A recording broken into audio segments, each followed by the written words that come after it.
Hi, this is Jason from Nations West, California. Today we're looking at a 2018 Dodge Caravan SE. It is on a Dodge chassis with a 3.6 liter V6 engine. It's a 6-speed automatic transmission, sliding doors.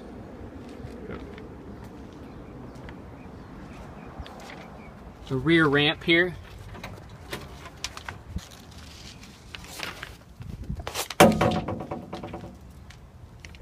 Very easy to load, lift, and pull back down.